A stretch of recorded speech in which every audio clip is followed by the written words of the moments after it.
Genesis chapter 11, the Tower of Babel. And the whole earth was of one language, and of one speech. And it came to pass, as they journeyed from the east, that they found a plain in the land of Shinar, and they dwelt there. And they said one to another, Go to, let us make brick, and burn them thoroughly. And they had a brick for stone, and slime had they for mortar.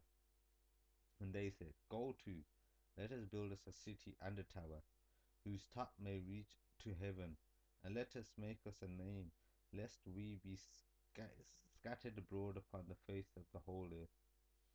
And the Lord came down to see the city and the tower, which the children of men built. And the Lord said, Behold, the people is one, and they have all one language. And this they began to do.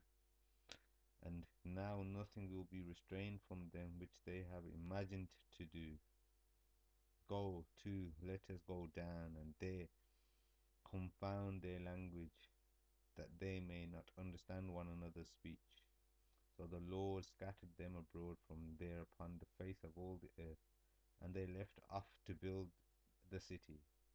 Therefore is the name of it called Babel, because the Lord did there confound the language of all the earth. From where did the Lord scatter them abroad upon the face of all the earth? These are the generations of Shem. Shem was 100 years old, and fathered Arphaxad 2 years after the flood. And Shem lived after he fathered Arphaxad 500 years, fathered sons and daughters. And Arphaxad lived 530 years, 530 years, and fathered Salah. And Arphaxad lived after he fathered Selah 403 years, and fathered sons and daughters. And Selah lived 30 years, and fathered Eber. And Selah lived after he fathered Eber 403 years, and fathered sons and daughters. And Eber lived 430 years, and fathered Peleg. So Eber only lived 43 years, and fathered Peleg. And Eber lived after he fathered Peleg 430 years, and fathered sons and daughters. And Peleg lived 30 years, and fathered Reu. And Peleg lived after he fathered Reu 209 years, and fathered sons and daughters. And Reu lived 32 years, and fathered Serug. And Reu lived after he fathered Serug 207 years, and fathered sons and daughters.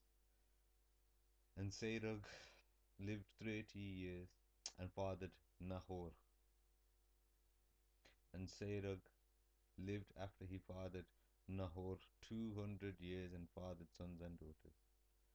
And Nahor lived 29 years, and fathered Terah. And Nahor lived after he fathered Terah 119 years, and fathered sons and daughters. And Terah lived 70 years, and fathered Abram, Nahor, and Haran. Now these are the generations of Terah. Terah fathered Abram, Nahor, and Haran. And Haran fathered Lot.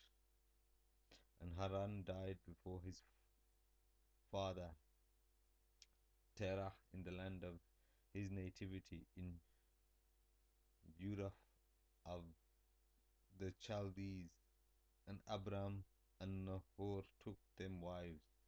The name of Abram's wife was Sarai, and the name of Nahor's wife was Milcah, the daughter of Haran, the father of Milcah, and the father of Iscah. But Sarai was barren, she had no child. And Terah took Abram his son, and Lot the son of Haran his son's son, and Sarai his daughter-in-law, his son Abram's wife. And they went forth with them from Ur of the Chaldees to go into the land of Canaan. And they came to Haran and dwelt there. The days of Terah were 205 years, and Terah died in Haran.